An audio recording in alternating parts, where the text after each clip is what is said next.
Welcome, everyone. It's good to see you. Glad everyone's here. I hope everyone's having a fantastic Halloween.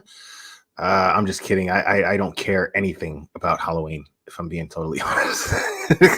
I never have. I've never been a big Halloween guy. Just never. Even when I was a kid, like it was almost like I forced myself to get into it. You know, I wanted to dress up. I did like going trick or treating, more or less, kind of. But I yeah, I just never really it just never really took to me. I never really took dressing up that seriously. It was just never really my thing. Um, but I'm glad people have fun. I can't really relate to the whole thing. I don't know what it is. Jerry already. Um, I but I'm like I said, man. I hope everybody's having a good time though.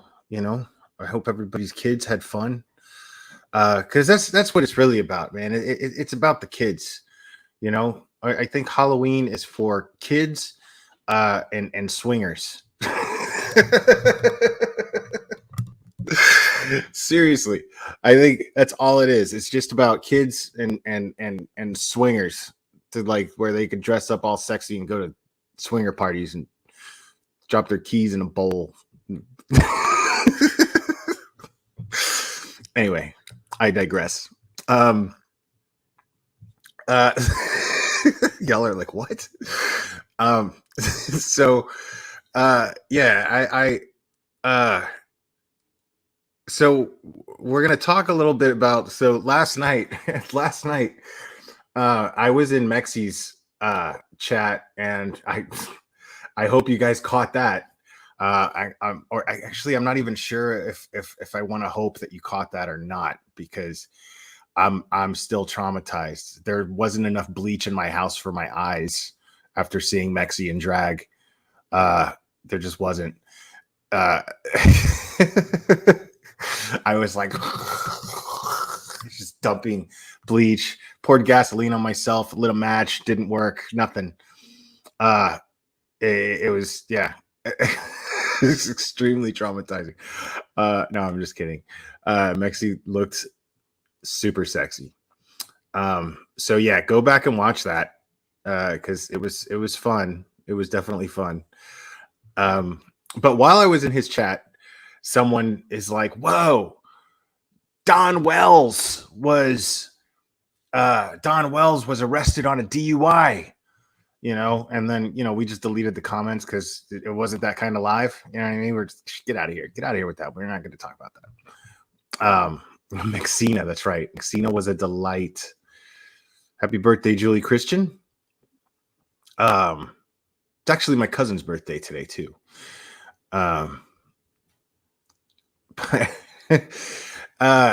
Yeah. So, but I looked into it, and it's bizarre. It's bizarre. And I want to be clear, like I have not been talking about the Summer Wells case because there haven't been any developments in the case at all whatsoever. Everything has been about Don and Candace, and I'm just not really interested in that for the most part. But this merits some touching on, because you guys know me. This is more about community than anything else. And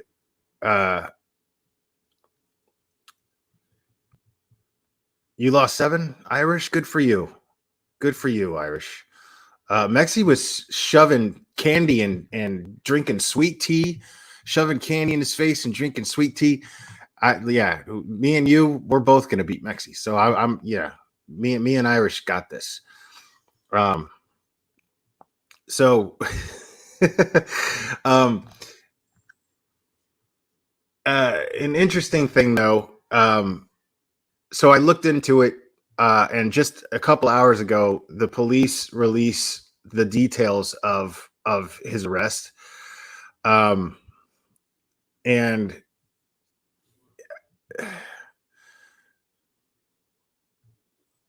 hold on. let me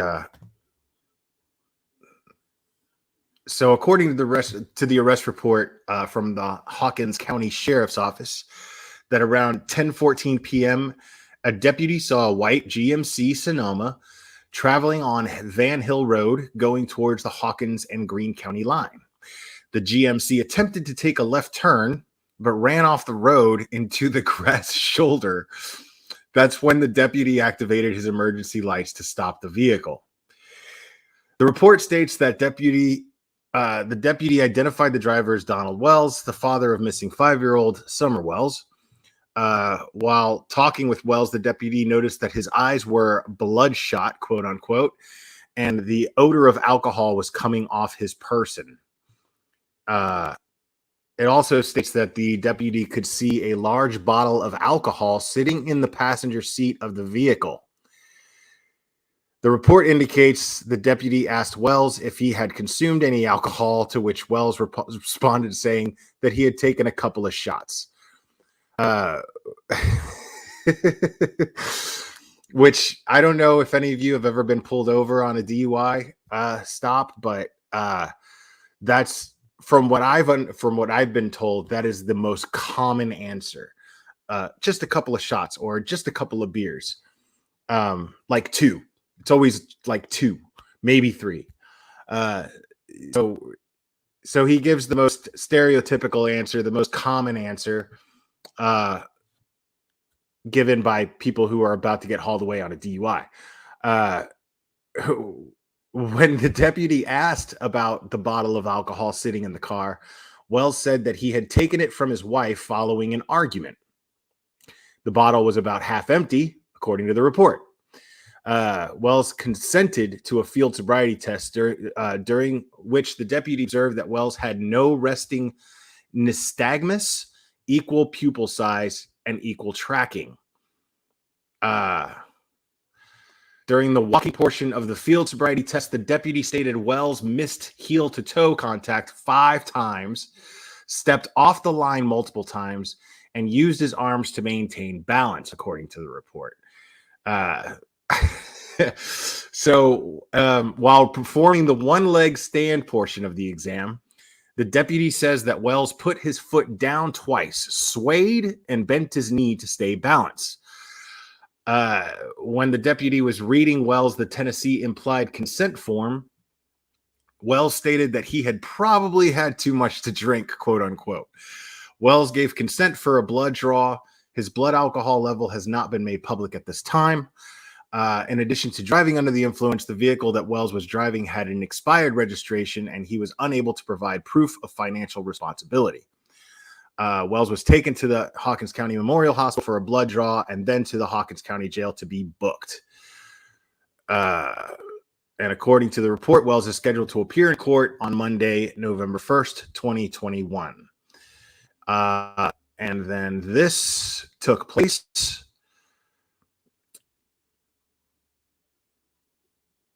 Yeah, he was drunk. Well, exactly, Lindsay. There's no, yeah. There, and I'm only laughing because nobody was hurt. Okay, I mean, listen, you guys might be like, some of you might be like, we'll get to that. Hold on a second. Let me just share this real quick.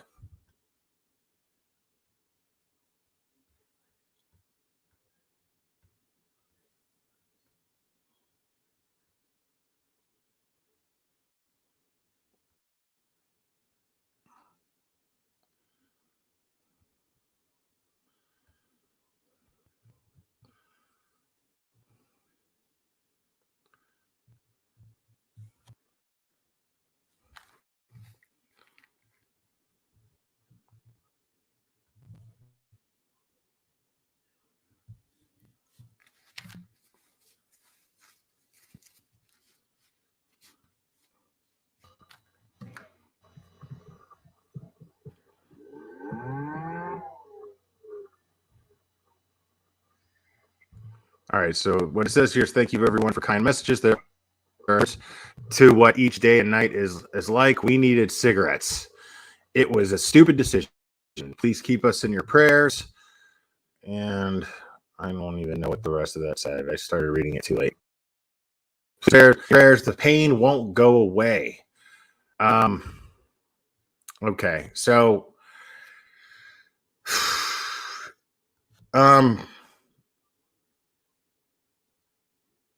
so I'm not throwing judgment at them, okay? Let me start off by saying that it bothers me, all of the judgment that they've gotten this entire time. Hold on, I will be right.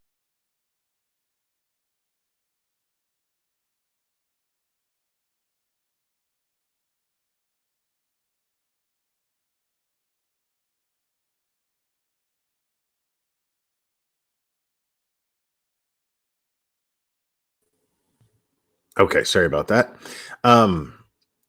So yeah, it bothers me that this family, because as far as I'm concerned, no charges have been brought up. They have not been named people of interest in Summer's disappearance. As far as I'm concerned, this is a grieving family. This is a family that is worried about their child that has gone missing, that has just disappeared. And with no leads at all whatsoever. There doesn't seem to be any information regarding her disappearance, which is really, really, really frustrating, especially considering how high profile this case has been.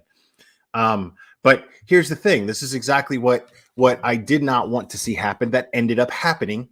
Was the focus ended up becoming about Dawn and Candace and less about Summer, and uh I didn't even follow. I'm going to be honest with you guys. I will talk about something as much as I'm actually following it, or I'll at least be following something as much as I'm talking about it, if that makes any sense.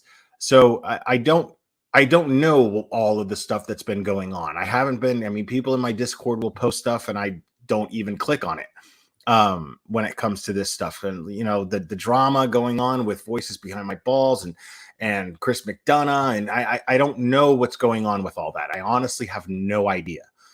All I know is there was rumor that I think one of Don's younger siblings came forward and accused him of SA when she was very young. I don't know all the details on that either. And my reason for that is very simple. That is an accusation. I'm not saying he did do that or he didn't do that. If he did do it, then he is a total piece of crap and he should be held accountable for it. Absolutely. No doubt in my mind about that. But I find it, and bear with me here, I do find it irrelevant to Summer's disappearance because there is no connection. That does not make him guilty of doing something that doesn't make him guilty of being in any way part of the orchestration of Summer's disappearance. It just doesn't. That's my focus. Which is why I have not been talking about the case, because there hasn't been any developments in the investigation. There's been a lot of developments as far as rumor. There's been a lot of developments as far as throwing mud at both Candace and Dawn. But I'm not, I don't do that. That's true crime stuff. This is real crime. Here in the real crime community, we don't do that. That's true crime stuff. We deal in facts here. That's what we do. And so, and no, they haven't been ruled out. Nobody's been ruled out. But you'd think that if they were involved, because let me put it to you like this, okay? The details that I just described to you, okay? If Don can't even drive drunk on the down low, right? Simple as not even taking a bottle of alcohol with him to the store to get cigarettes, right? Something that simple. If he's that sloppy about how he went about getting a DUI, this dude, in my opinion, is not likely to have orchestrated the perfect disappearance of his 5-year-old daughter. I just don't see it. Does that make sense? I mean, let's think about that. Um, Cherry is also dyslexic, folks. I apologize for that. She meant to say real crime is facts, true crime is mistakes. Right. Thank you, Cherry, for that. But typos are forgiven. We you know, we all know that that Cherry has these issues in the chat, and please don't hold it against her. She's an incredible mod in every other way, in every other sense. Okay. We're not going to hold that against her. And if you saw in my community post, it's in writing. Cherry has conceded to real crime. So go ahead and check that out and give it a like. Just to be, yeah, we still love Cherry. Of course, we still love Cherry. Of course, we love Cherry. I love Cherry. You know.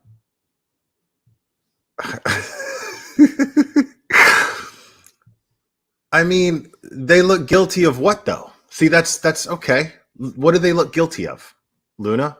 Let's explore that. Let's explore that. What do they look guilty of? Being, you know, excuse the term, but low income rednecks from Tennessee. I can say that because I know a lot of people that refer to themselves that way here. I live in Tennessee, but I mean, is that, you know, even Candace, you know, redneck pride? She wears a rebel hat. You know what I mean? So don't get all bent out of shape because I'm using colorful terms to describe these folks. Just saying. I mean, yeah, but where do you don't have any basis to say that though, Luna. And I don't mean to call you out. I appreciate, you know, you participating in my chat the way that you do and everything, but I mean, you say stuff in my chat, you know, and it's you're not real careful about choosing your words. I'm going to call you out on it, you know. Um it's just the way that is, man. You know what I mean? I can't.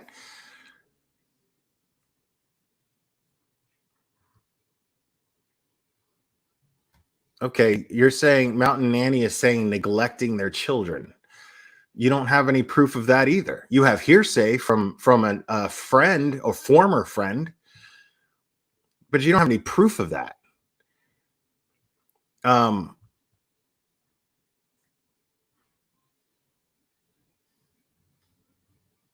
Now, are they great parents based on the evidence that we have? No, no, no, not based on regular standards. Of course not.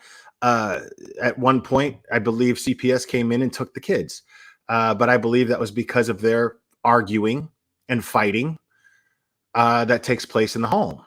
That's not a sound environment for children, but that does not make them guilty of committing a crime that involves Summer's disappearance. It just doesn't. CPS took them because of fighting that was going on between Candace and Dawn, from what I understand. I could be wrong, but that's my understanding of it.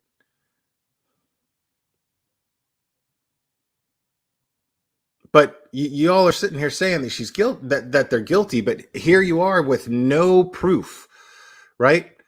Here you are with absolutely no proof. No, it's poor parenting, but it's not neglect. You know, it's not neglect. You don't know the circumstances. You know, you don't know if they were eating regularly. You don't know. I mean, they had a bed to sleep in, and maybe not the best conditions, but they still had a roof over their head. They had what the state considers to be what's a necessary minimum for what it takes to take care of kids, from what I understand.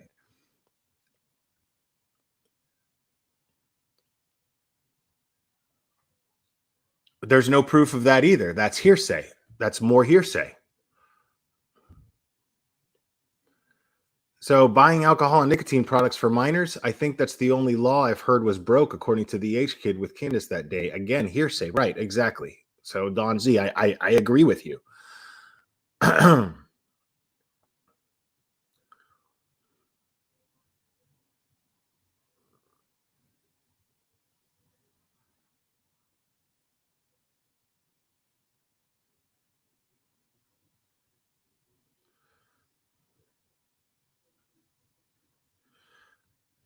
Okay. I mean, I'm not saying they're not shady.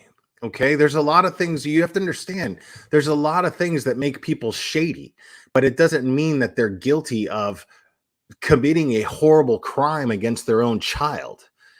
That's that's a whole nother level of that's not shady. That's pure evil. You know, shady people deal in drugs and in alcohol. Shady people do things like that. Shady people make backdoor dealings here and there. But like you're talking about the disappearance of a 5-year-old girl, their own 5-year-old girl. Just because someone's shady doesn't mean that they would do something to their own 5-year-old child. You see what I'm getting at? That's another level of accusation right there. Just because you don't agree with someone's lifestyle and the habits that they have in their parenting techniques, that doesn't mean that they would actually do the most horrible, unspeakable thing to their own child that could be imagined.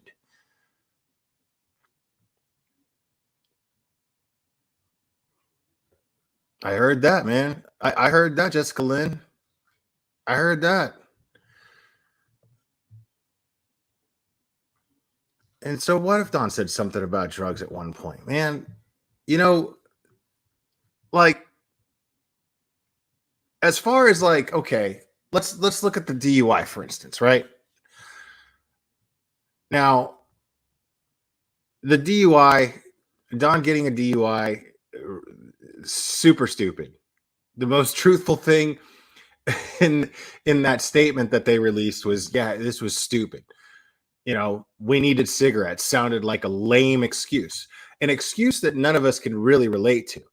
I mean, when you want to break that down, let's break that down, okay? Because I'm not letting Don off the hook for for getting a DUI for like the dumbest reasons in the world. And then they went and made a public statement saying that it's because they needed cigarettes. Like that's not an excuse.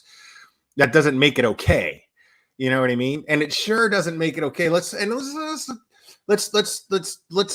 look past or draw our attention away from the lack of morals behind getting a DUI. Of course, you're putting yourself and people in danger if you go behind the wheel of a car when you drink. Of course, we all know that. But how about the stupidity, right?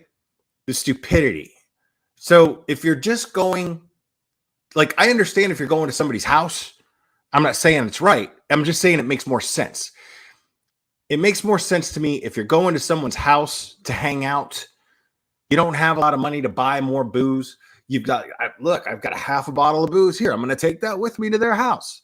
That is somewhat understandable in the sense that it makes more sense than, okay, I'm going to the store to get cigarettes.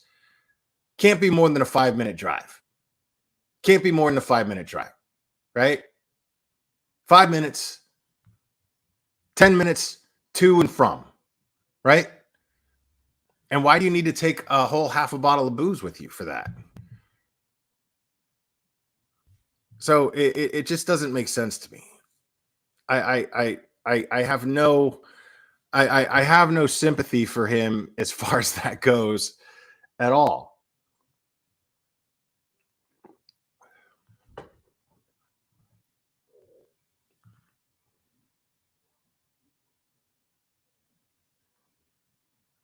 God, I can't believe that I haven't talked about this case in a couple of months. Right? It's been months since I've talked about this case, literally. And I'm seeing the same stuff in the chat. You know what? You know what that tells me? That I made the right choice by not continuing talking about this case, because everybody is still making the same comments. Everybody is still going, well, what about the lice? You don't even know that she had lice. You don't even know that Summer had lice. You're just making stuff up as far as why her head was shaved, right?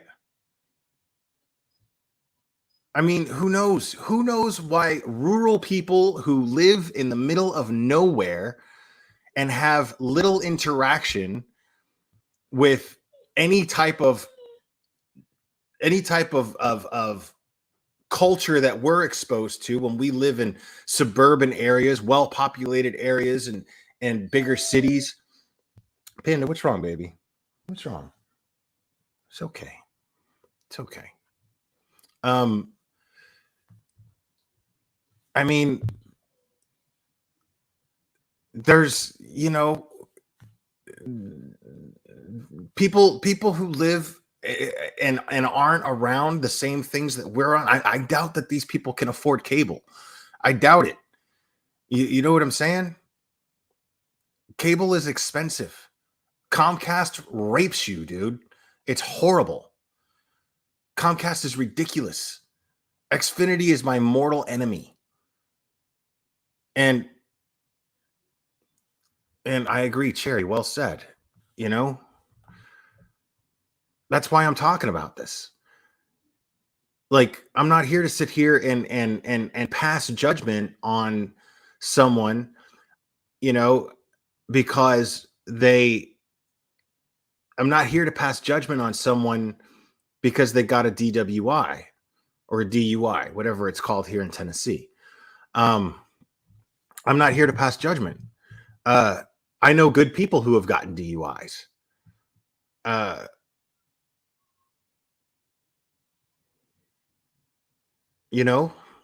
know a guy who used to be a cop.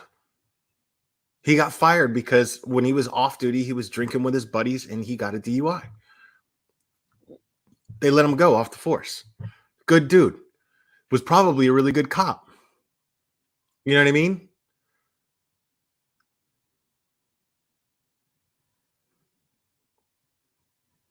So getting a DUI doesn't necessarily make you a bad person. I know plenty of people who've gotten DUI. By the grace of God, I've never gotten a DUI. I've beaten sobriety tests. And I was drunk. Obviously Don was hammered because he failed the basic stuff. Putting one foot in front of the other and walking a straight line. That's DUI beat 101. Beat a DUI 101 right there. Putting one foot in front of the other, walking a straight line. Come on. You practice this when you're drinking with your friends as teenagers. Can you walk in a straight line, dude? How drunk are you, bro? Can you walk in a straight line? Put one foot in front of the other? That is super, super basic. And some people can barely do it sober. True, Ames. Very, very true. Some people can barely do it sober. Yeah. How I passed that DUI test, that sobriety test, that roadside sobriety test, how I passed that is beyond me to this day. I'm terrible with math. They made me count backwards from a certain point, and somehow I managed to do it. They made me count backwards and do this with my nose looking up in the air, and somehow I knocked it out of the park. I felt like God when I drove away from there. I was like, ha, ha, cops. Crazy.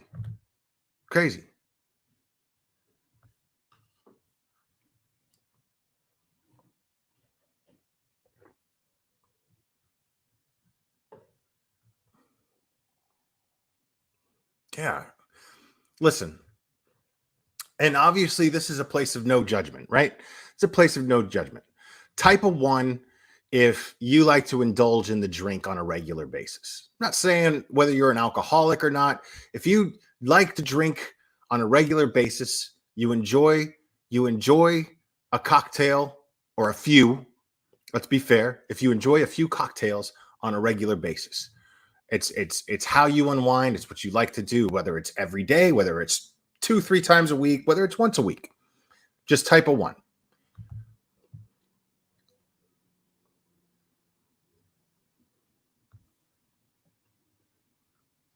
And congratulations, Jessica Neff. I absolutely admire you for that. Shut up, Terry.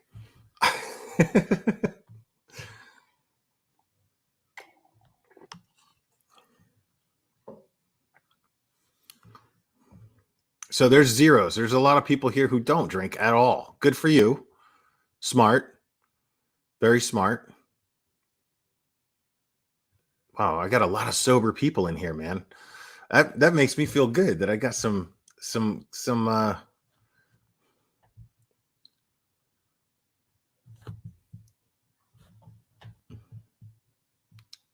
Spirit Jones. Spirit Jones. Are you called Spirit Jones because you Jones for the spirits? By spirits I mean drinks. Only water. Wow. Wow. I'm seeing most people in here don't drink at all. That's pretty crazy. That's amazing. So most of my audience doesn't drink at all, which is pretty great.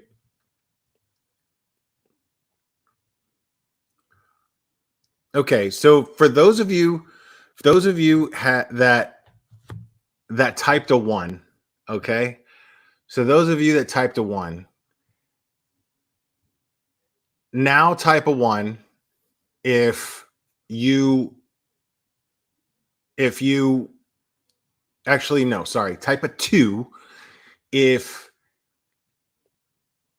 you always have a designated driver or call an Uber or a cab whenever you leave the house after you've had a couple drinks, either to get more booze or to get cigarettes if you run out, or get food, whatever. Type a 2 if you always do this without fail. Wow. I have the most responsible people in my chat. I'm going to call you guys a bunch of liars. I'm going to call you guys a bunch of liars. Some of you are lying. Some of you are in my chat straight lying.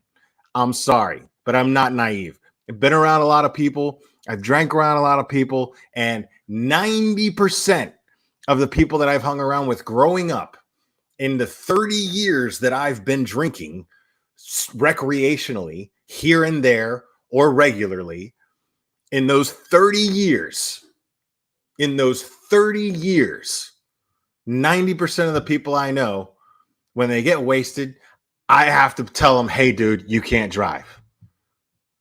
There's always 2 or 3 of us going, hey, you're too drunk. You cannot drive. Because they insist on getting in their car and driving. At least Cherry's honest.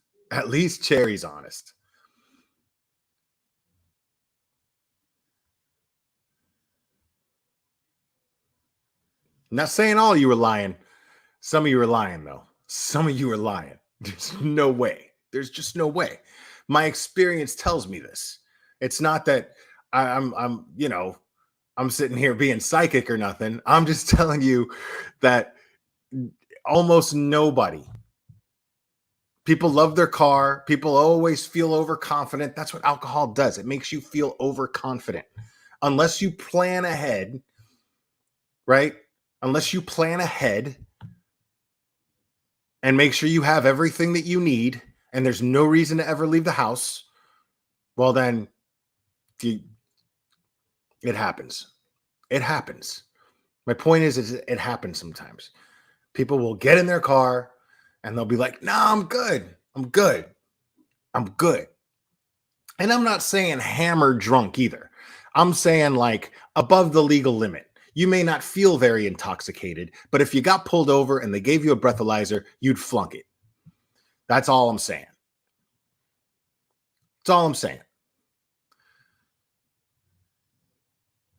Right. Exactly. Nobody ever thinks that they're that drunk. You know what I mean? Nobody ever does.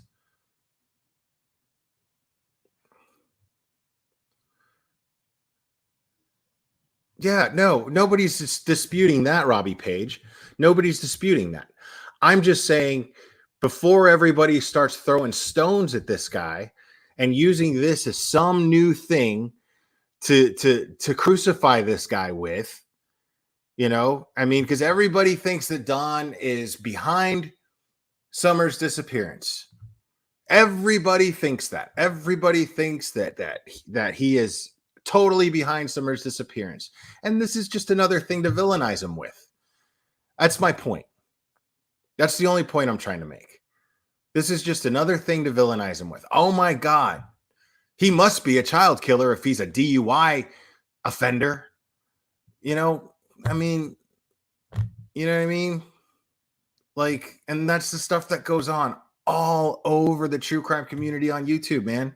That's why we don't do that in real crime. And you do get more paranoid. You do get more like, I mean,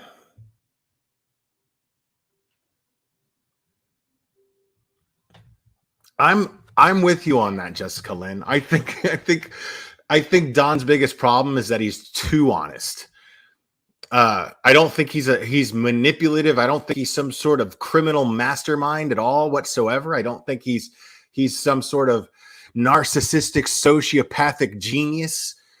I just don't.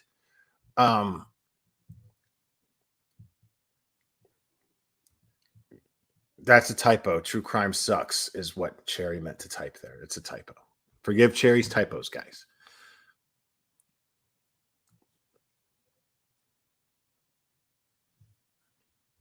Yeah, and a lot of times you get let go, man. I've gotten so lucky. I've been pulled over drunk, and I had a sobriety test and I passed it. And then I got pulled over another time, man. And I've told this story a few times on YouTube. I'm not going to tell it again, but it was insane. And luckily, I was able to get somebody on the phone because the guy was like, "It's a typo, Cherry." I was able to get somebody on a phone when cell phones first became a thing for everyone to have.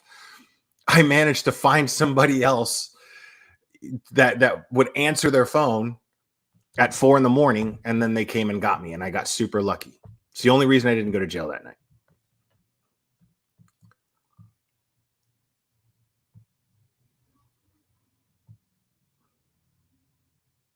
Oh, Ames, you're just being passive aggressive. It's real crime.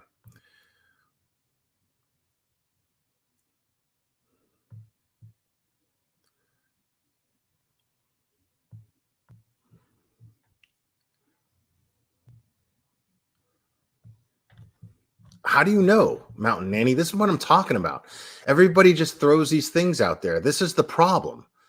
Guys, like, was nobody paying attention when I did that live on Frankie Ruchek's posts? Like, and he's still posting stuff. This poor guy still feels the need to post stuff. Like, please leave us alone. And it's 3 years after the fact. So now, not only, because I can't help when I don't have definitive proof that these parents are in some way, shape, or form not worried about their kid, not mourning their child because they already feel like, okay, well, you know, we're realists. You know, she was taken, and I don't think that she's alive. Chances are, you know, whenever these things happen, the kids are very, very rarely ever recovered alive.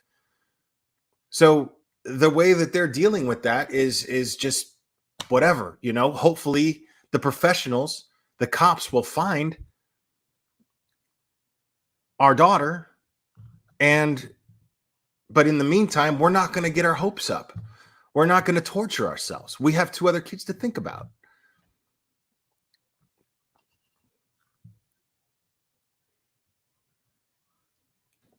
So I can't blame them for that. That's their prerogative. I don't think that's a red flag in the slightest bit. I really don't. Is it the way that I would do it? No. But that's not for me to say. It's not for you to say unless you've had a missing child. Unless your kid has gone missing and is still missing, well, then you don't get to say that.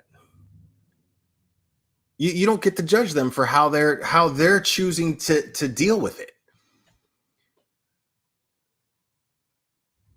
I mean, how many times did they go on?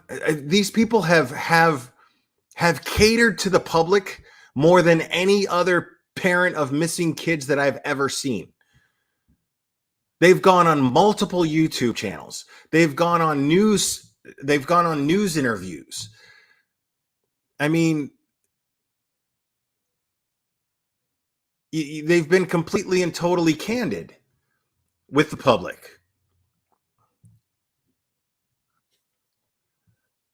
And yet it's not good enough, because there's always going to be that bunch of people that's going to look at them and be like, look at their body language, like your body language experts.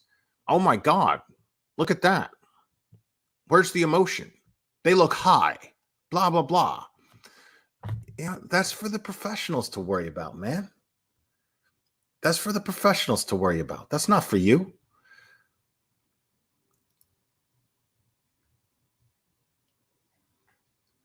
I completely agree with you, Teresa. He's not my favorite person. Either. He's not. I'm going to be honest with you. But we're not here to hold a popularity contest with victims' families. We're not here to do that.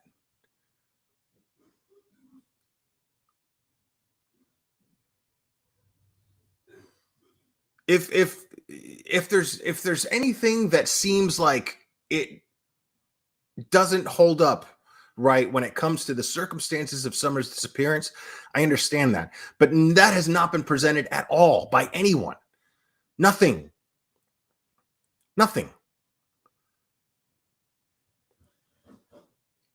Candace Bly had Chris McDonough on her property. She took him to the swimming hole where they went swimming. She explained everything over and over and over again in detail. She has done everything to satisfy the public, except live a lifestyle that you approve of. Dude, you say that like, yo, Mr. Nut, my man, you saying that like I've been live for like 5 hours, dude. It's only been 45 minutes, my man. I'm still here. And then, then the body language panel that interviewed Don said that they believe him too. So there you have some body language experts, and they say that they believe him.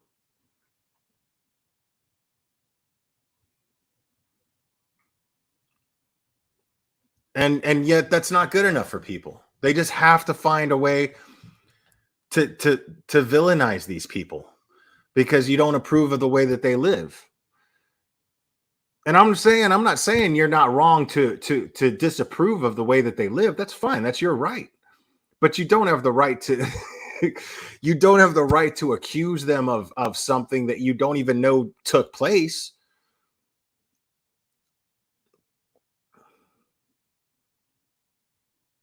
I got you, Mr. Nut.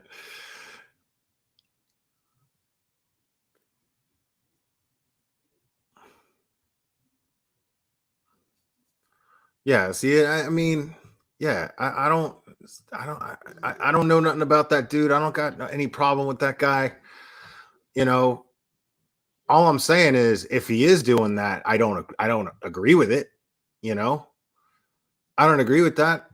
I don't agree with a lot of there's in this case, it's the weirdest thing. It's in this case, this is the weirdest thing because this case is one where the law enforcement agencies that have been burdened with the responsibility of locating Summer have asked people on social media to not start or perpetuate rumors about this family, that it's not helpful, that it muddies the waters. And the people that are doing it the most that I've seen are former law enforcement officers, which blows my mind. Like, I'm not saying, okay, their opinions are credible because of their experience. I'm not trying to take that away from them. But you would think that if a law enforcement agency is going, please, things are a little different out here. They're not the same as in New York. This is Tennessee. This is Rogersville, Tennessee. It's in the middle of nowhere. Most of you, if not all of you, have never even heard of Rogersville unless you have a relative that lives here or until this case came up. I can almost guarantee that. Very, very, very different than, say, New York City. You see what I'm saying? So, let the Rogersville area type cops handle this the way that they would, because criminals out here aren't the same as criminals over there. You know what I mean? It's just not the same. They're not cut from the same cloth.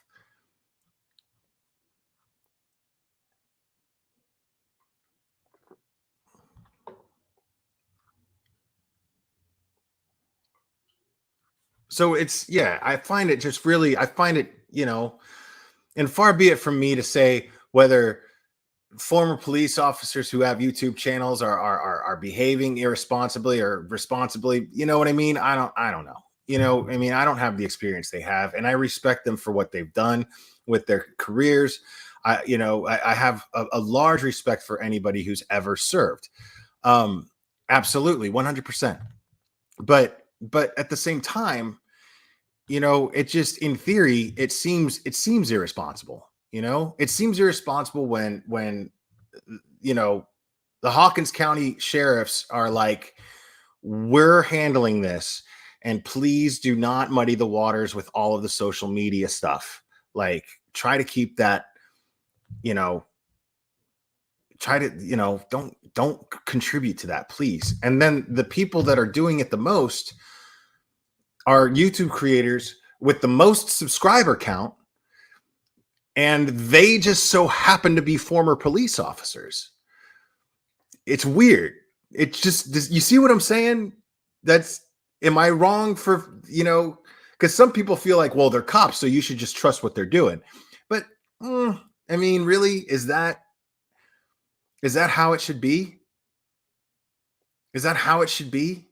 Should I just all of a sudden, do cops not make mistakes? Do cops not have poor judgment from time to time? Because it seems to me like the only people that we should be supporting as far as police officers go are the ones charged with the responsibility of locating Summer, the ones who are on the job to locate Summer, right? Not the ones that doubled their subscriber count since this case came up. You get what I'm saying? Like, look at the Gabby Petito case, guys. This we're talking about cops who couldn't tell the difference between Brian Laundrie and his mom. I give them credit for coming forward and admitting this mistake. With a case as public as this one, a case as public as the Gabby Petito case, I get how. Okay, how am I being jelly? How am I being jelly? Please explain to me how I'm being jelly. See, I love this kind of logic. This kind of logic is always funny to me.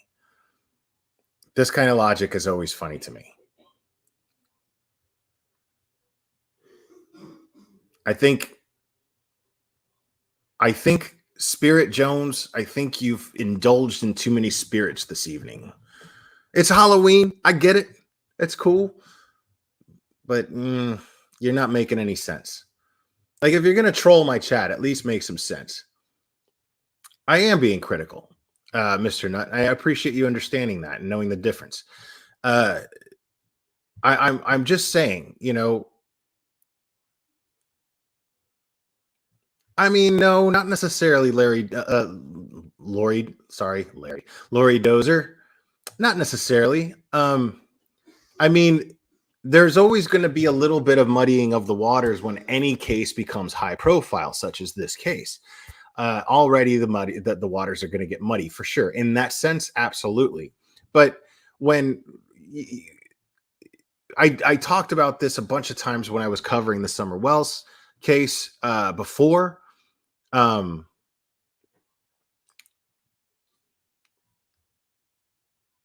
What doesn't look good for what are you talking about?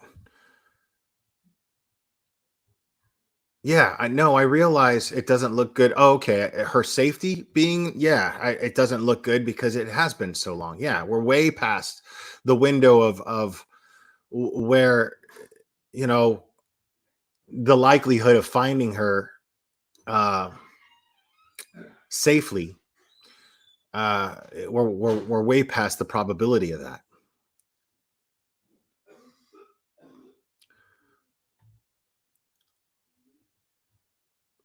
And yeah, and again, I have respect for these YouTube channels. I do, I have respect for anybody who served in law enforcement.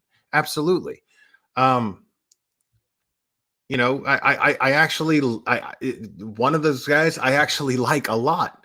Uh, but you know, to just all of a sudden be like, well, and use the fact that, oh, well, I'm a former cop and my instinct is telling me that this dude is guilty. Well, when going on your YouTube channel and saying that, I understand saying that behind the scenes to your wife and being like, I don't know, man, you know, but when you're a person in that position and then you do that publicly with, tens of thousands of subscribers, well, that's gonna get people riled up and they're gonna be like, well, if he says so, well, then it's got to be the case because I trust this person's instinct more than anybody. He's a former police detective. He's a former profiler. You know what I mean? And that's going to rile people up. And that muddies the water. So how can a police officer not see that as, how can a former police officer who's had to work these investigations not see that as completely counterproductive to locating Summer? Does that make sense? Am I wrong for pointing that out?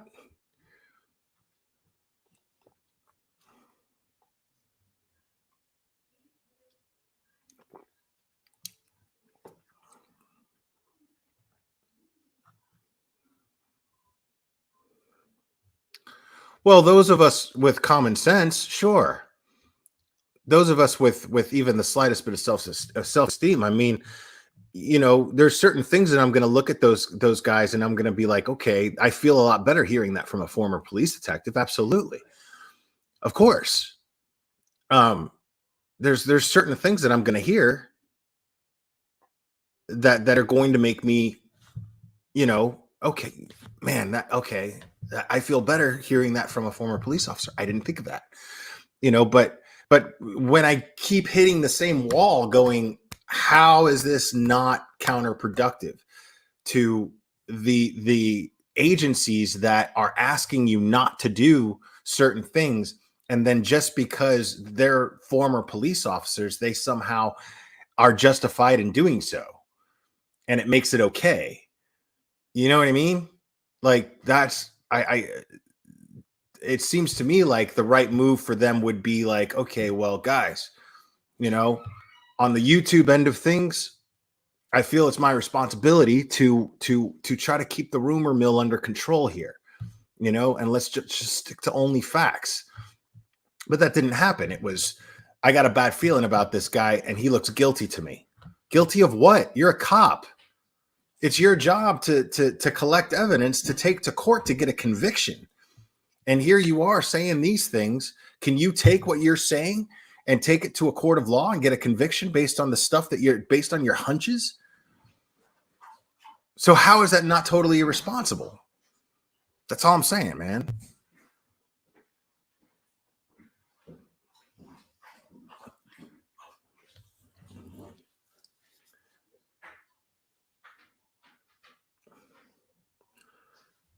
Yeah, no, and I hate to say it, man, but it seemed like they got, you know, they saw all those super chats rolling in, man, and based on just getting fired up, because when I get fired up, it fires people up.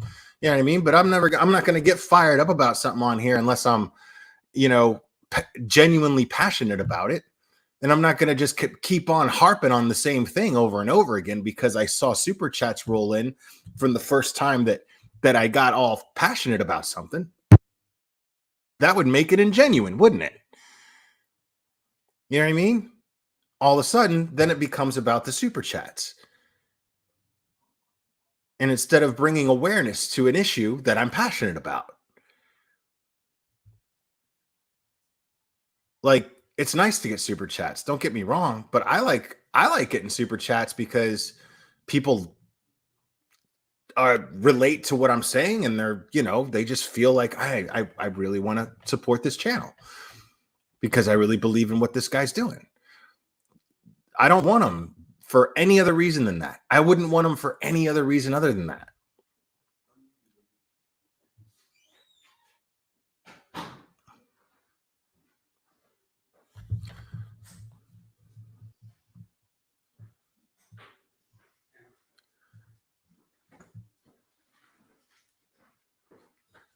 Oh yeah, of course. That's always going to happen.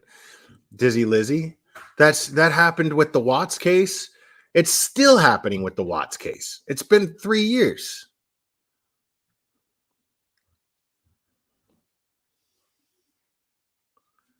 It's still happening with the Watts case.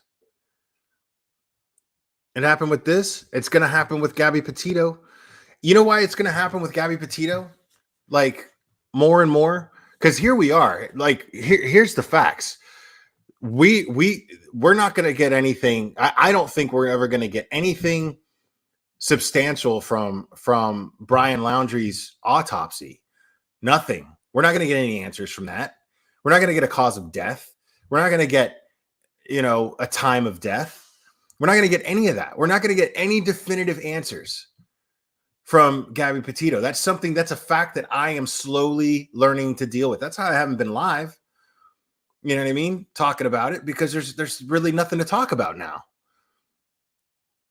Like, if there is a development in the case, of course I'm going to go live and talk about it for sure. But there has not been any developments in that case since they found his body, and since since they realized that they mistook Brian's mom for him. And yeah, maybe that'll happen. Maybe. But I wouldn't count on it. They have no reason to.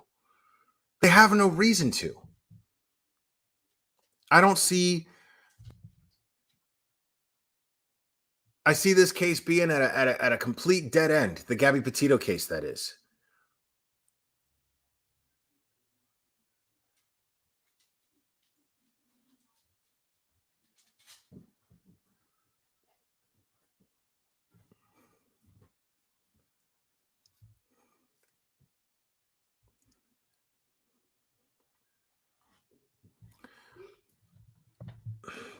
I'm with Cherry on that. We're gonna hear, we'll hear from the meth gators before we hear from the Laundries.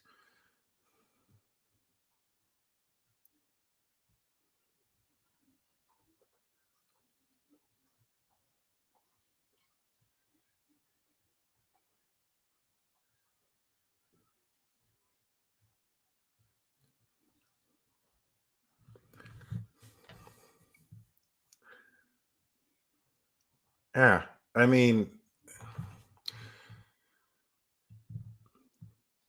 so yeah, I mean, I'm not just gonna keep milking something just to milk it. You know what I mean? Like, the only reason I'm talking about Don Wells, his DUI, is because you look at the details of this DUI, right? And I think it's more reason. I think it gives us less reason to think that he was involved or behind Summer's disappearance. Because how can somebody that sloppy execute the perfect crime? You can't even, dude, Don, I'm talking to you directly. You can't even, I'm here to help you. You can't even do a DUI right. You can't even drive drunk correctly without, you can't even get out of a DUI. Like, it's so easy to get out of it. I mean, but you took the bottle with you to go get cigarettes. That's not somebody who could execute the perfect crime, the perfect disappearance of a child. That's not something they would do. What took place regarding Summer's disappearance was absolutely meticulous. They left no trace, no clues, nothing. Nothing. And then everybody on the internet is pointing fingers at the guy who was stupid enough to take a bottle with him to the store to get cigarettes when he's already wasted.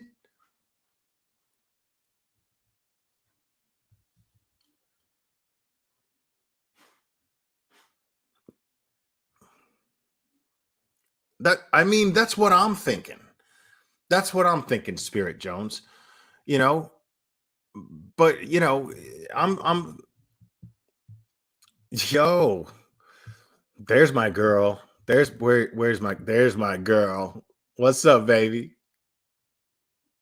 You were looking awfully sexy last night.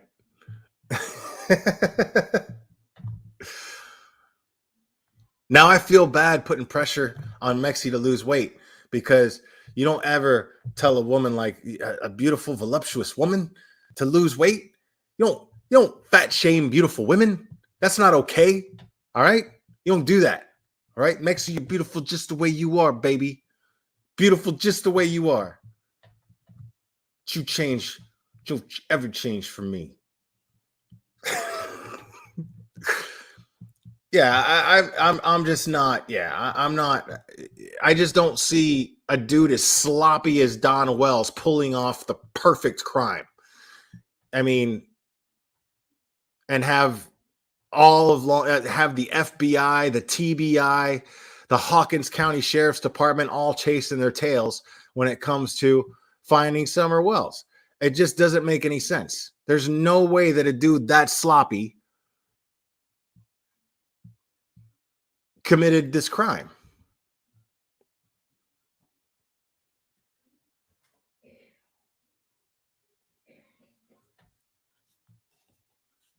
Just don't see it. So for all you fools on YouTube that are using this as some sort of reason why he would look more guilty, well, no. I'm sorry.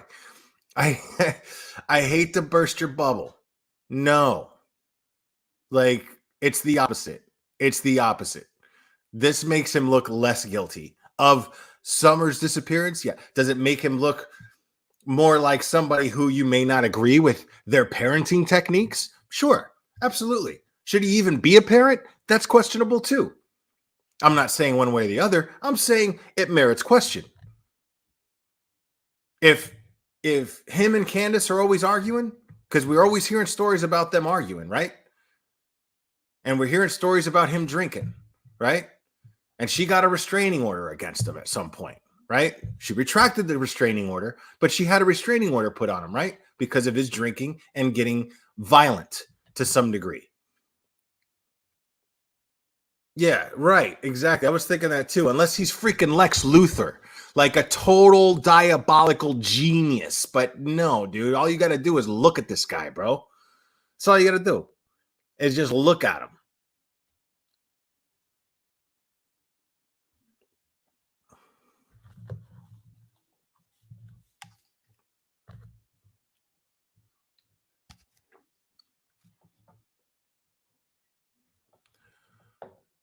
Yeah, these aren't criminal masterminds here, man.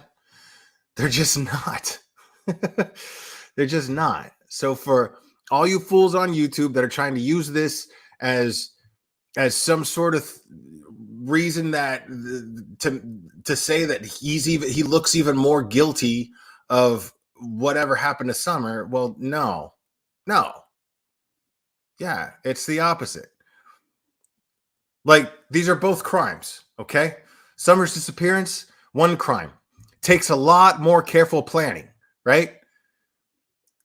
A DUI is just a DUI. It's an everyday crime that takes place. People do it thousands and thousands of times a day all over the country. Today on Halloween, I can't even imagine how many DUIs are taking place.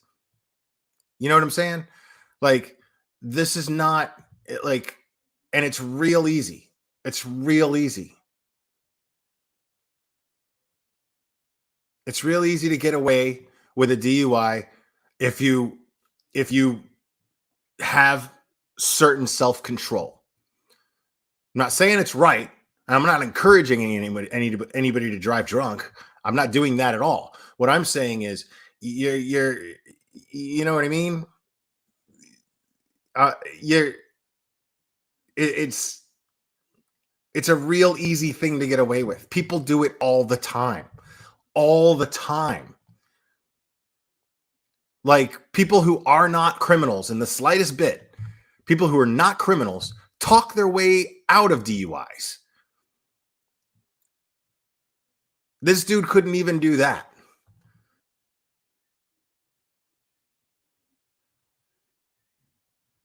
This dude couldn't even be in this, according to that police report, he could not even be the slightest bit convincing to that officer that he was not over the influence. Over the legal limit, I should say. Under the influence, over the legal limit. I mean, like this cop was like, sure, dude. You know what I'm saying? Like, you would have to. And people do it all the time. I've done it. Like, you're going to tell me that a guy that can't even lie about something that simple, that he's been fooling the cops, he's been fooling detectives who are trained to detect lying, he's been fooling them all of this time? Makes no sense.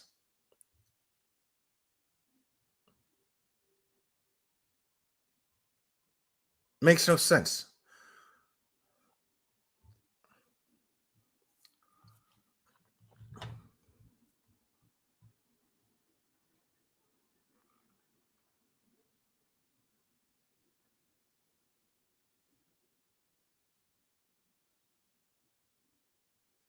That's what I'm saying, dude.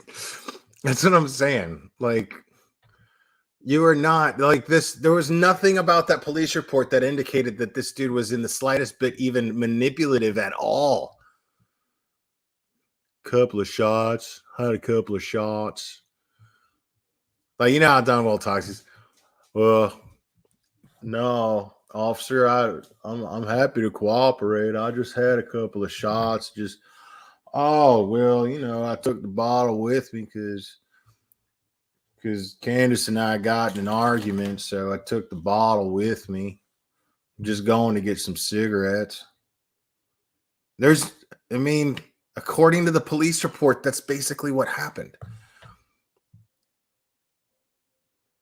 Like, that's lame. That's a lame excuse. Oh, well, you know, me and Candace got into it, and so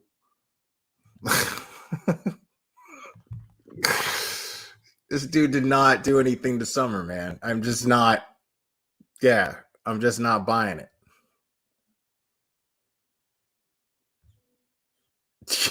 Yeah, like, but look how easy that dude got caught. That is exactly. Sherry Thomas, great point. Like, if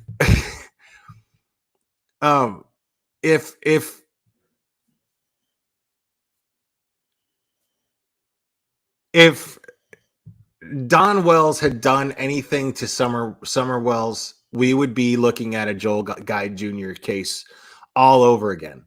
That's what we'd be looking at. Like, he would have left just a trail of Reese's Pieces like E.T. for law enforcement as far as evidence goes.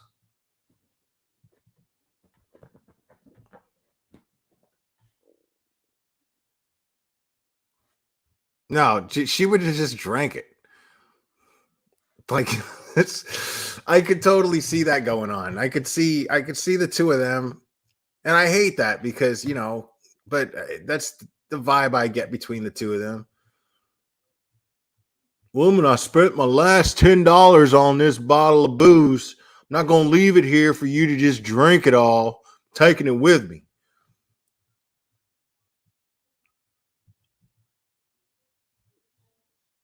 You're scared of ET. ET ain't gonna do nothing to you. Just gonna want to use your phone. That's all. God, just let him use your phone. Relax.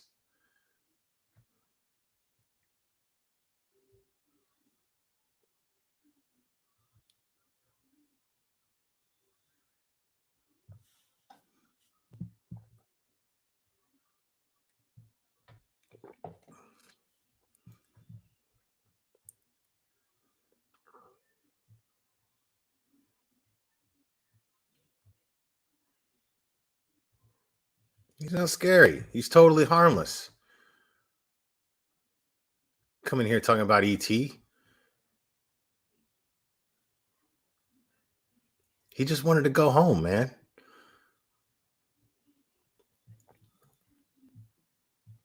There's nothing strange about loving ET. What is wrong with you people?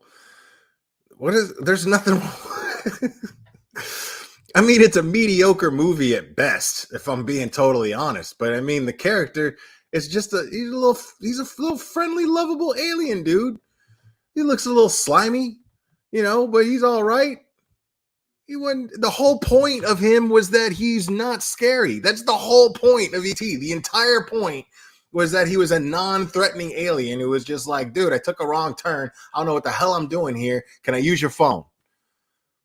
Dang, your phone doesn't call in outer space? I better make one. That's it. Left some Reese's Pieces so he could find his ship. That's it. That's not scary, dude. So his neck grows.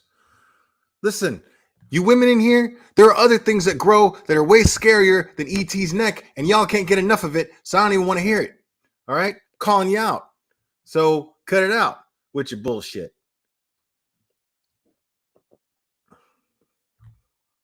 Dude, his finger lights up, dude. His finger lights up. He's got a long, nice, he's, and he touches the kid's finger with his finger. It's friendly and harmless. That was his peace. It was his way of saying, I come in peace.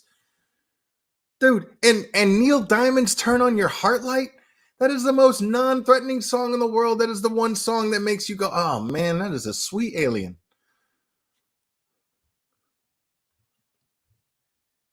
Gonna take a ride across the moon, you and me. So nice. Man, I never get sick of that song.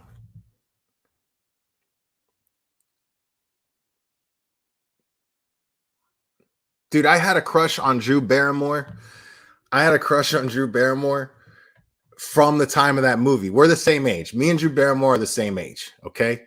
When I first saw Drew Barrymore, I was like, oh my God, that was like my introduction to girls, and I was like, oh, she is just the prettiest thing. I didn't have no kind of dirty thoughts. I mean, I was a baby. I was a kid.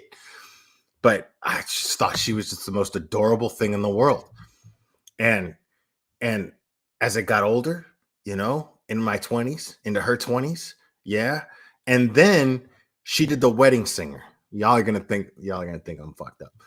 She did The Wedding Singer, right? And The Wedding Singer, she had this scene where she cried real hard. Drew Barrymore, right? And I was like, why does she look like the boy from Mask when she cries? And that did it for me. I was just like, I'm not into Drew Barrymore anymore. I don't like her no more.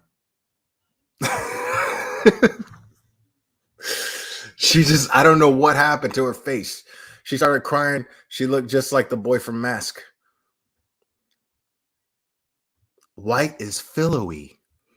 White is pillowy. Red is hot.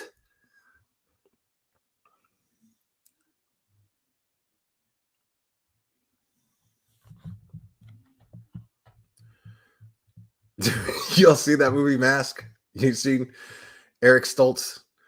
I feel bad. The first time I saw that movie, I was a kid, and I was like 11. I was living in like a kid's, like a boys' home, right? And I guess they thought it would be educational for us to watch it. And the first scene, because we were kids, man. Give me a break, all right? We were kids, and we were laughing. I was laughing hysterically because you see this kid with the long hair and he's dressed like a biker because his mom hangs around bikers, right? And he's jamming out to like Bob Seger's Kathmandu. And I'm going to Kathmandu, and he's like rocking out, and he's got this big head, and and we all just laughed, and like the staff was like, "Stop laughing, that's not funny. What if you had a cousin?" It's like, come on, man, it's a movie, dude. It's a movie, and it is a great movie. It's a really good movie. Like, Cher slapped him. He was like, all you ever care about is getting loaded and laid. And then she goes, psh. And then you're like, man, you can't slap a kid that ugly. That's super abusive. Like, it's bad enough. He's got to walk around looking like that, and he's got to deal with life looking like that, trying to earn the respect of a bunch of bikers in high school, going and falling in love with blind camp counselors and stuff. That's not easy, dude. You can't smack a kid with a big old head like that. That's not okay.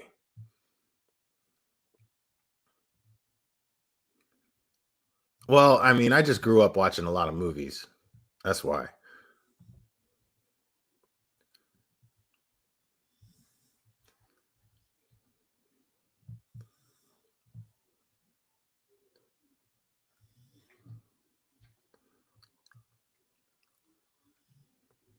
I haven't seen that movie in a long time.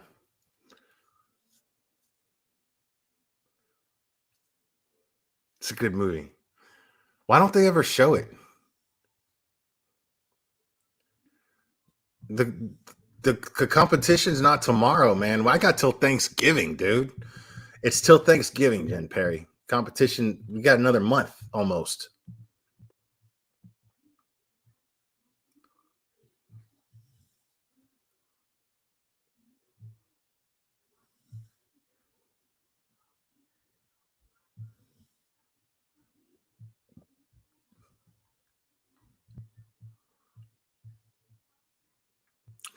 Yeah, that was the first time I saw Sam Elliott, Tracy Daisy. You're right about that. That was the first time I saw Sam Elliott.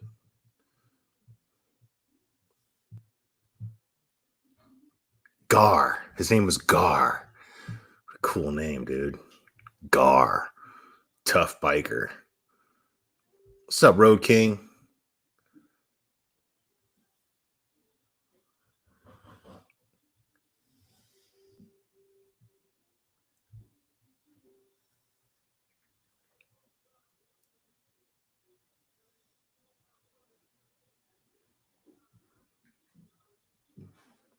It's the day before Thanksgiving. Yeah, that's going to be the next weigh-in.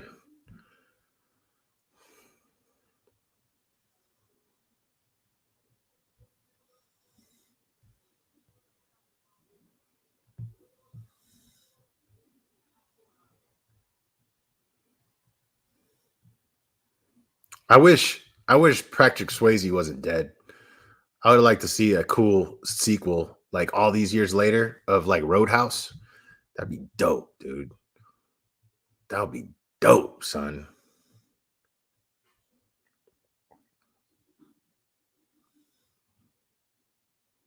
Well, what else is she supposed to see him for, man? I like how his blind girlfriend saw him for his heart. That's the point. What else is she supposed to see him for? She's blind.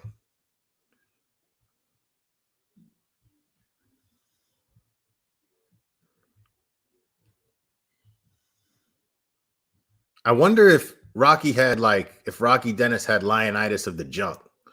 And that's, you know what I'm saying? Like, he was, it's messed up. But he had like, you know, like huge. I wonder if his junk was like massive, like his head. And it was just this unseen treasure, and he never got to even, like, you know what I'm saying?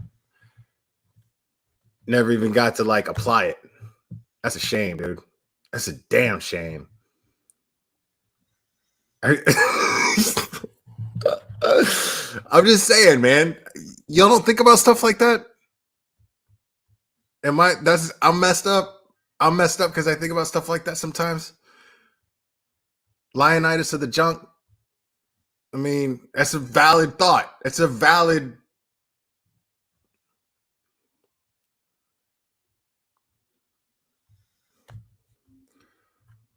I mean, but not like disfigured though, but just like, you know, you know what I mean?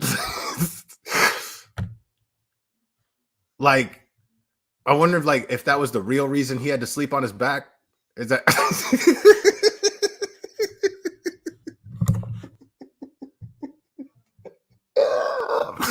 I'm going to hell, man. Jesus Christ. I haven't even seen that movie in like 20 years and I never remember everything about it.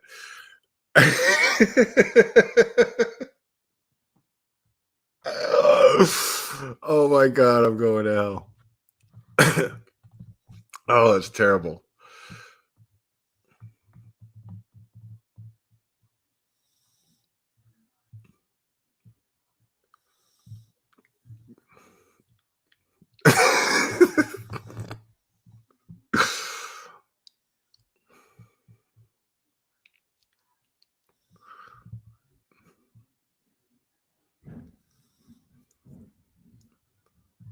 I mean,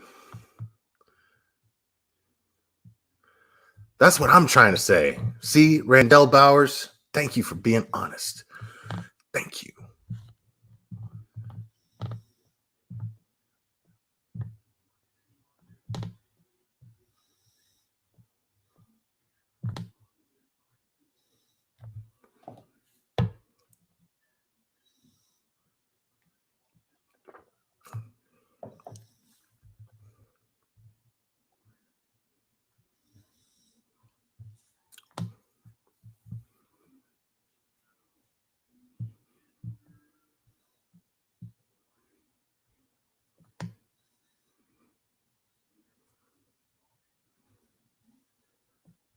You must encourage me. And I'm not, how am I being a troll?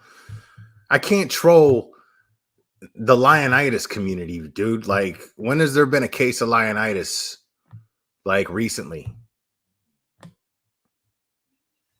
Like, there's elephantitis when it was John Merrick, and then it was Lionitis when it was Rocky Dennis. Okay. Is there like, I don't know, snakeitis or like goatitis?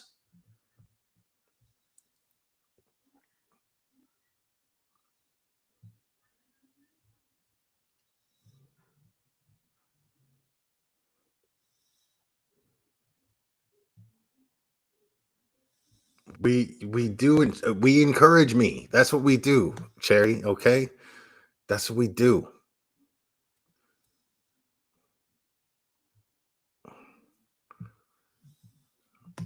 What, Lionitis? Yeah, that's what he called it in the movie.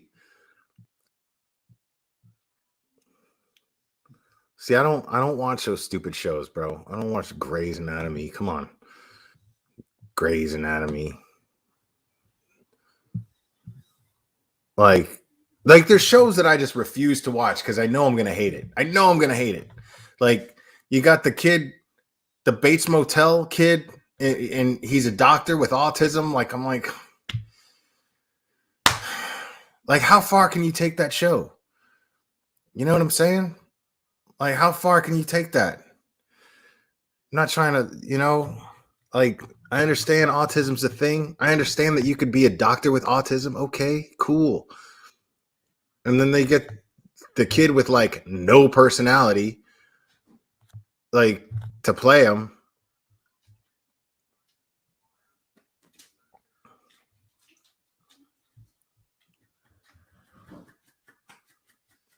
What's traumatizing is hooking up with some dude with Lionitis of the jump. That's got to be rough.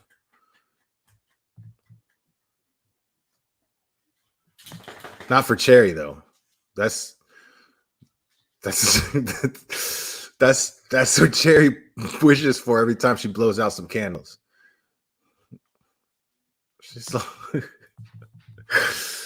please, Lord, send me a man with Lionitis of the junk, please, Lord.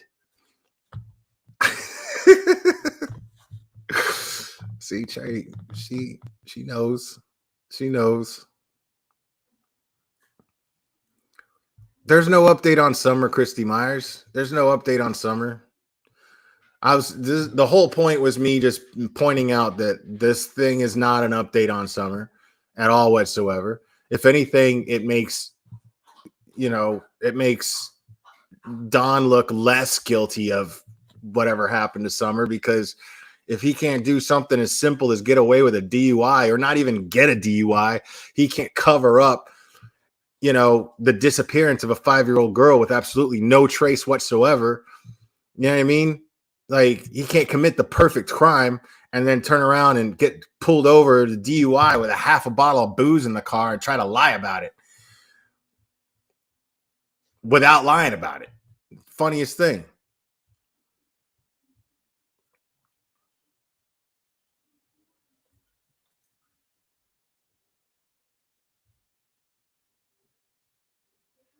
It really does. Yeah, it really does, man.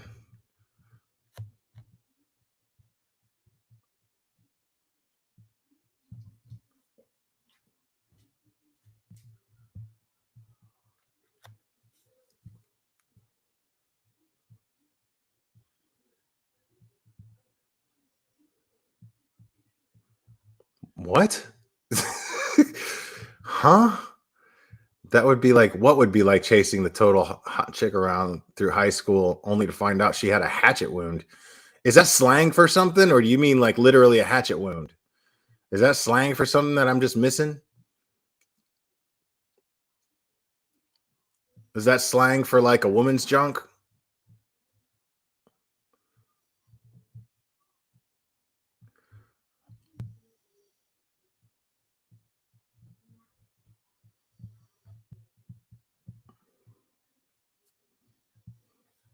What's up, Panda? Well, come up here. Don't just sit there and look all crazy.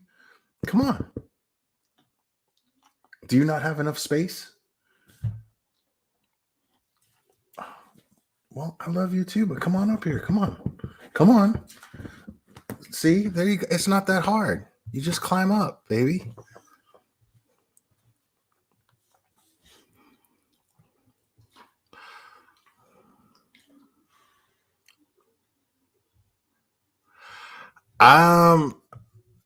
Yeah, I love Josh. I love the Dad Challenge podcast. I'm a big fan. But when the singing starts, and it's not that he can't sing, like he plays well and he sings well. He's just, our taste in music is quite different.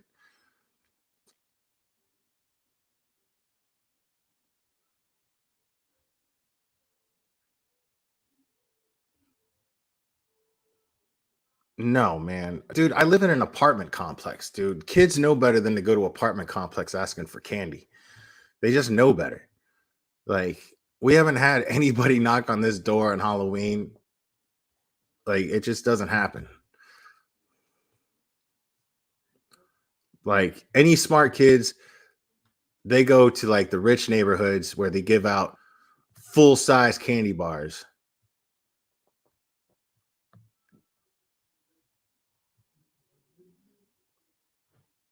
Oh yeah, now I hear you.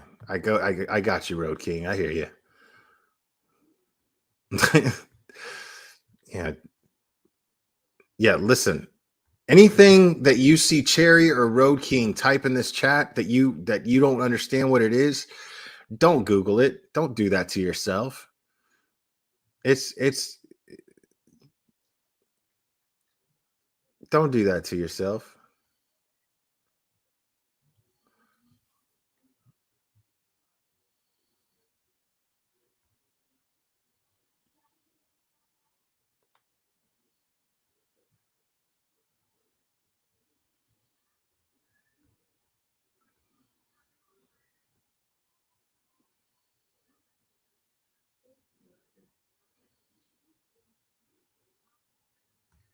Yeah, because nowadays everybody wants to be that. See, the generation that went trick or treating, the most is us, right?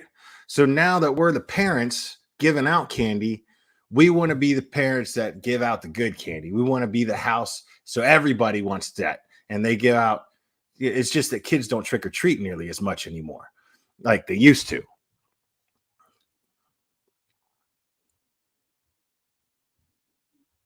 But because we were part of that generation, and it was like, and we didn't get full size candy bars, like, now we want to be the house that gives the full size candy bar. You know what I mean?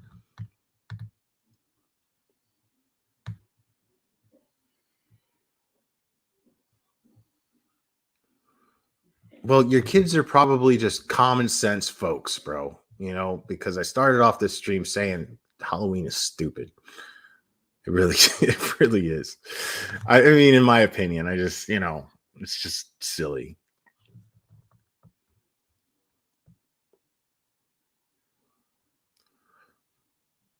Like, I never look at people and go, man, cool costume, because you're probably 30.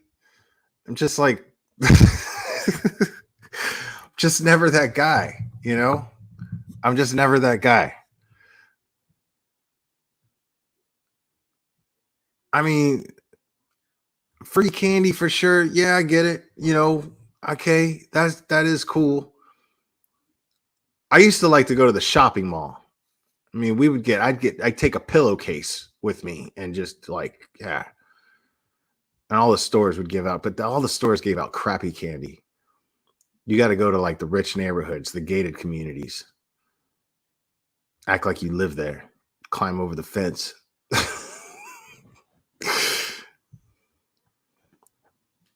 See, I'm not even into the scary movies, man. So scary movies don't scare me. That's probably part of the whole thing. Is scary movies don't scare me.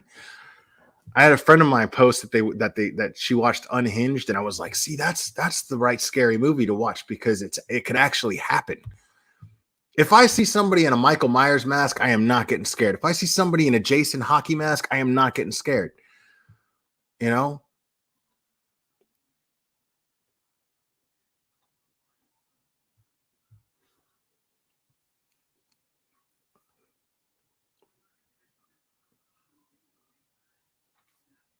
Yo, that is messed up. There's a special place in hell for your dad. That is messed up.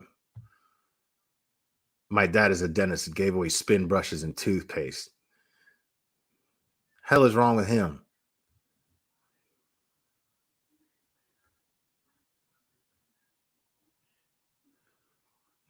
Yeah, because it could actually happen. That's all it takes for some dude to totally lose his mind, bro. We read about this. We talk about this stuff in Real Crime. Crazy ass people. All this lady did was beep her horn obnoxiously, and this dude lost it.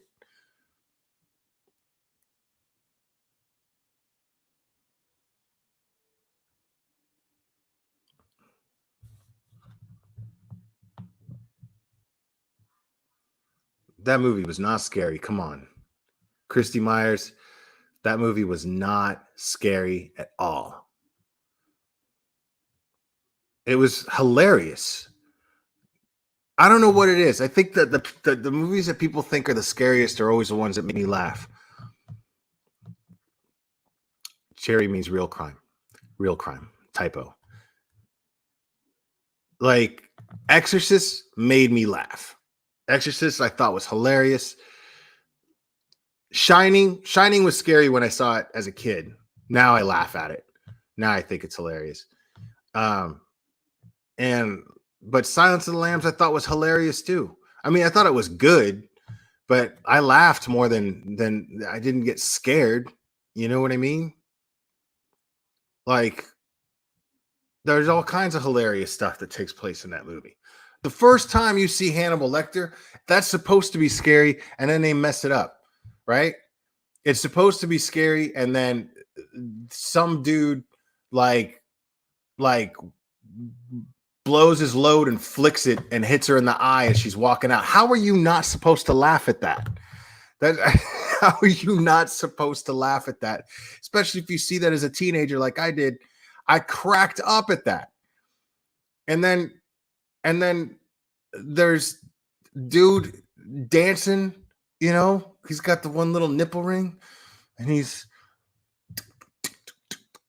ooh, and it's Goodbye Horses, Q Lazarus, and he's like just totally like, and I mean it's hilarious. Tucks his junk in between his legs, and he's like, how is that scary? That is not scary. That is hilarious. And that it couldn't have been meant to be scary. It was meant to be funny. And they did a good job.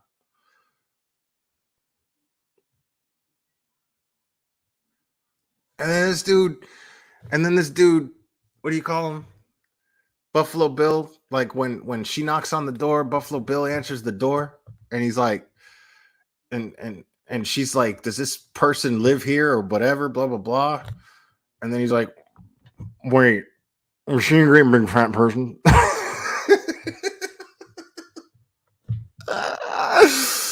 Like, how is that not supposed to be funny? Come on, man. These movies are all hilarious. Like, if a scary movie's good, it makes you laugh, in my opinion.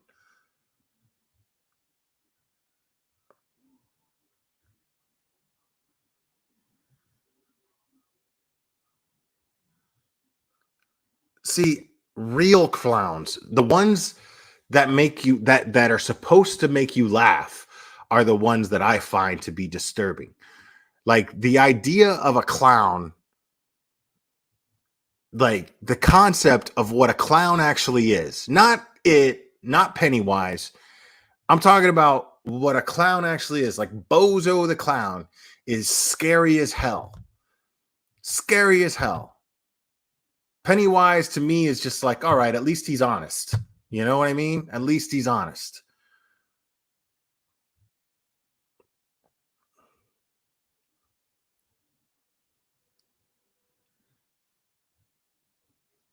At least he's honest. Like, I don't like, I mean, yeah, John Gacy again. Yeah. See, John Gacy was scary because he was actually a serial killer. And he actually like entertained kids like on his free time as a smiling clown. There's something there. How is that supposed to be? Who looks at a clown and goes, wow, that brings me joy? Nobody does.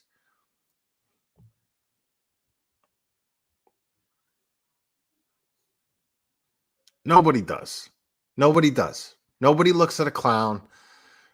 I mean, with the red around here, the fake smile, and they never, if you see a clown on the job, they never look happy to be doing what they're doing. They never, ever do. And if they do look happy, they're like over the top, and you're just like, what are you so happy about?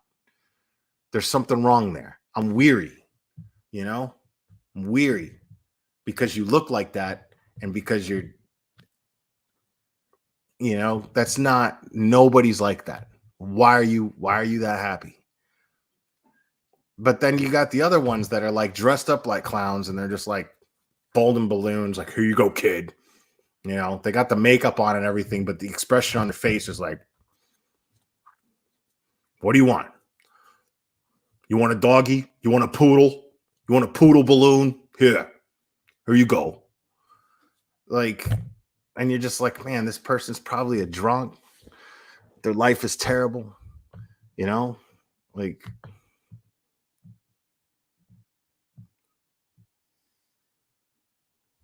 right. That's what I'm saying, Margot. That's what I'm saying.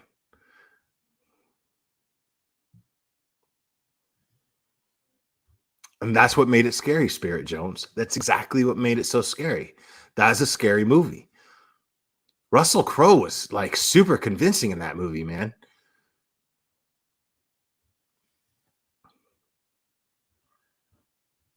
Yo, so I watched last night I watched a movie called The Fanatic. Okay, it was on Prime. It's called The Fanatic. Had John Travolta, right? John Travolta's acting in it was pretty great. It was actually really good. His character was super interesting. It was just The writing was garbage. And like, it was just, and here's the thing. As soon as I saw who directed it, they were like, directed by Fred Durst. And I was like, that's it. This movie is about as good as a Limp Bizkit song. That makes perfect sense. It makes absolutely perfect sense. Yeah, that movie was awful. Like, and it had me like, because the concept was interesting. This dude was like a super stalker, but he wasn't a bad guy, and he was just like, everybody keeps picking on me. But I feel like it's been done 1,000 times, and he's obsessed with this one movie star, and, and he keeps showing up to his house. And it's like, but he keeps denying that he's a stalker. And it's like, nah, dude, I mean, you seem smart enough to know what a stalker is. You can't keep denying that you're a stalker when you're stalking people. Like, you don't keep showing up to somebody's house, insisting on, when they don't want you to know where they live. You know what I mean? Insisting on an autograph. So it just, I mean, and it wasn't, the scenario wasn't believable, but like once he was in the house, and it was just, it was just stupid. And I thought, yeah, this movie looks like there was as much thought put into it as any Limp Bizkit song. So, okay, it makes sense that Fred Durst had directed it. So, but I was relieved because at first I was like mad. I was like, God, this movie like built up and it sucked. At the end, I was like, really? Because it was meant to be like this awesome, like, whoa, mind blowing ending. And it was like, no, it failed. It failed. And it was just like any Limp Bizkit song. You hear like a hard groove, right? And then Fred Durst comes in with his vocals. And then you're just like, what is this? This is awful. So, yeah. As good as any Limp Bizkit song is my review of the Fanatic.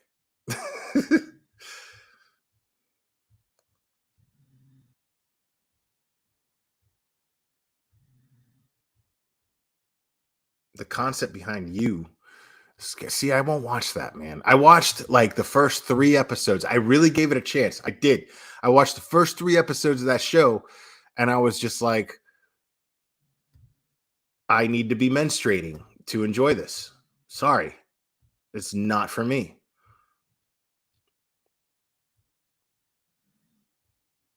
God, I've seen that movie so many times.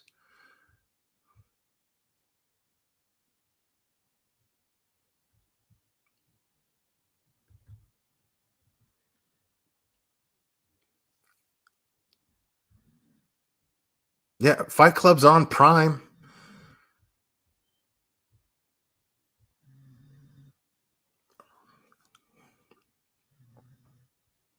Oh man, you guys got to see some. Hold on. Let me see if I can find this. So, the guy who wrote the book Fight Club, he explains something. He's on the Joe Rogan show, right? He's on the Joe Rogan podcast. And he explains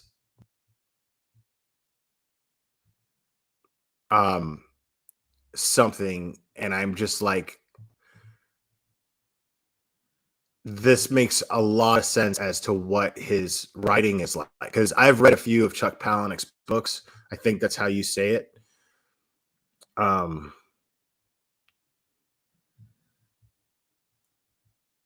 on. And he has a certain way of writing, and it's really interesting. Really, really interesting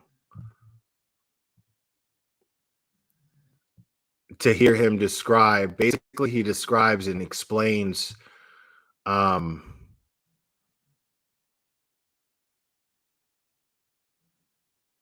he basically describes and explains how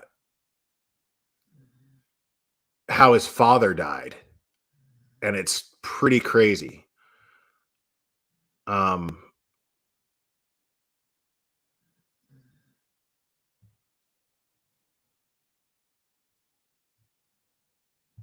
Okay.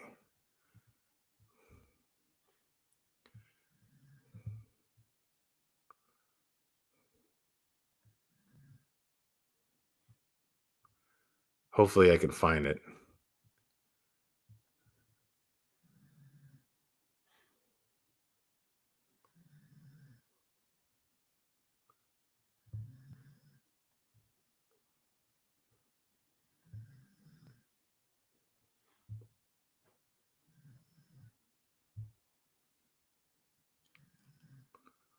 Hold on. God, why is this so?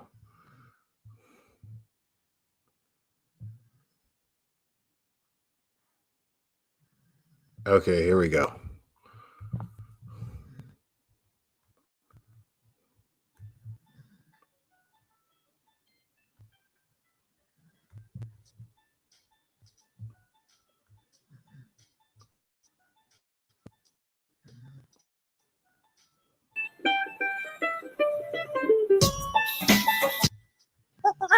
The Joe Rogan Experience. But has there been anything in your life that was so horrific that they couldn't imagine telling you? You know, except for my So this is the author of Fight Club, another book called Choke that's really good, and another book called Lullaby, which is my favorite of his, actually. But he's a fascinating writer. He's a fascinating novelist. father's murder, not really. Maybe that was it. No. Maybe that was it, but boy, that doesn't seem like it's big enough. I don't know. How was your father murdered? Dad was murdered in May of 1999. He had answered a personals ad for a woman who was looking for a boyfriend, and the ad was headlined Kismet. I believe that's the Arab word for fate. And Dad met with her. Her name was Rita. She was a lawyer. She had worked in the prison system in the Midwest. And Dad was really, really. Now, this almost sounds made up. It sounds like one of his books when he explains this story. It's super weird. This isn't that long either. This is like not even 7 minutes long, but it's if you're familiar with this guy's writing, it's crazy because he explains, and this happened in 99. This guy was writing books well before 1999. I mean, Fight Club came out in like the movie Fight Club came out in like 2000, I think, something like that. So maybe even before that, I don't know. But I mean, 1999, this is how his father is murdered. Really taken with her. She was really bright and really smart.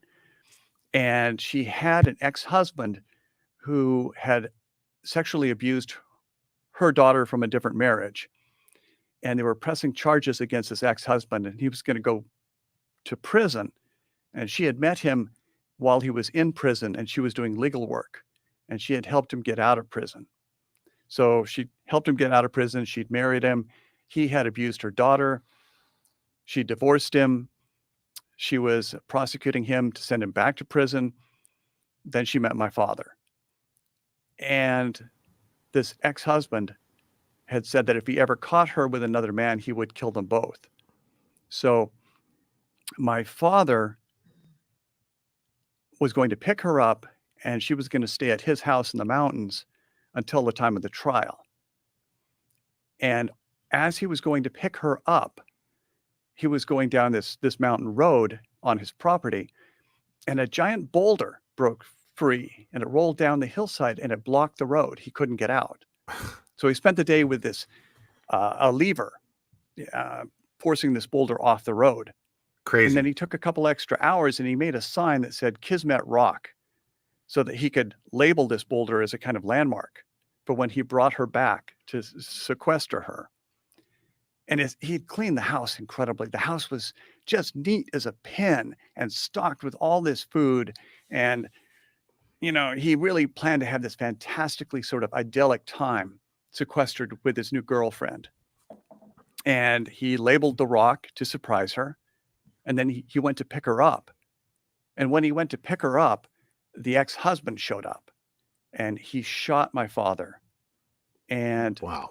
my father and the woman took refuge in her house, and the man set fire to the house. Jesus. And the house eventually collapsed. And the coroner says that they were both dead before the fire got to them. And the coroner says that because of the angle of the shot, my father probably took about 20 minutes to die because the bullet ruptured his diaphragm. So with every breath, he would have been accumulating air between the lung and the diaphragm. And so every breath would have been more and more shallow because his lungs would have been more and more constricted by this air above the diaphragm. Now, if you guys are familiar with his writing, he goes into these crazy details about things. Like he will explain the chemical, going ins and outs of. If you watch the movie Fight Club, David Fincher actually does a great he does. If you've seen the movie Fight Club, he does a great job of creating a visualization of his writing, like the way that Tyler Durden will explain creating explosives and how he goes into, if you could take sawdust and orange juice concentrate, you can make napalm and blah, blah, blah. And the way that he explains how the air conditioning or the refrigerator compressor can click on and blow up the apartment, things of that nature. And the way he details all this stuff. This is how he writes his novels. And this, what he's explaining, is fact. This happened to his father. So it's really crazy to listen to him describe this traumatic thing that he actually lived through. And it's so much like any one of his novels. It's crazy to me. But that eventually he'd suffocated. And all of this sounds horrible and tragic, but it forms this fantastic pattern in my father's life because my father, when he was very small, he lived in northern Idaho with this enormous Ukrainian family. And his father went kind of crazy one day. This is all public record. I've talked about this a lot. But his father took a rifle and walked around the house and tried to kill him, my father, and ultimately killed killed his wife, my father's mother, and then killed himself. But my father's earliest memories are of hiding underneath a bed as his father walked around the house in logging boots with a rifle, calling his name, trying to get him to come out so that he could be killed. That's insane. Christ. And so my father spent his entire life sort of looking for his mother, because as his father was trying to kill him, he was trying to find his mother, who at that point had been killed. And so my father really had this kind of serial pattern with women. He was always looking in a way for the woman. And ultimately, he was shot by the man with a gun in the way that he would have been shot when he was 4 years old. The way that he feared his entire and one life. Of the uncanny things is that their bodies were only preserved because a bed on the second floor of this structure, as it was burning, the bed fell over their bodies and insulated their bodies. And my father had escaped his father by hiding underneath a bed when he was a small child. Wow. And the fact that the Lonely Hearts ad was headlined Kismet, and the fact that this boulder rolled down in front of my father's car just as he was leaving, that prevented him from getting there in time, where he probably would have been able to escape before the ex-boyfriend. Wow. Or was, I don't know, there's so many odd, bizarre coincidences and synchronicities. You would have to really dismiss a lot of things in order to make this not something significant. Not fate, or not some reoccurring theme woven into time. And in a way that, understanding all these different aspects of it, it provides a comfort that it doesn't seem like this random thing. It seems like something that some aspect of my father's life that was coming full circle. and was finally being Crazy. completed. And maybe I am clutching at straws, and I'm just a kind of person looking for significance, No, which is what it's we a all lot are. of coincidence, man. But I'll take comfort where I can find it. Watch the entire episode for free only on Spotify. And not just all of those coincidences that he explains here. Not just that, but the fact that it's so similar to something that he would write as a writer in one of his novels is crazy to me, because he was already a writer. He was already a published author. This was already something that would that similarized things that he would already write. So that's insane to me. It's totally insane.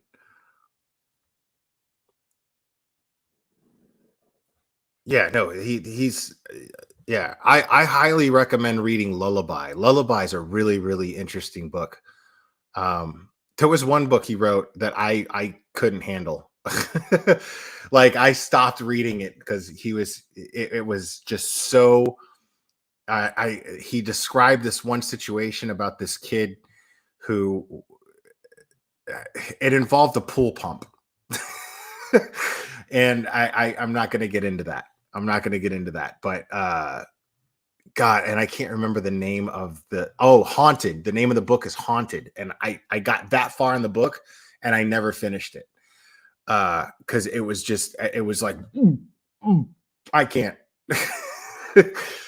But anyways, guys, I'm going to go ahead and call it. Thanks for hanging out with me. I'm glad you guys had a good Halloween. Those of you who did, I love you guys very much. And soon I'm going to be doing a Patreon. I'm not sure when I'll do it, but I'll be reading Chad Daybell's erotica in Patreon. So you should look forward to that.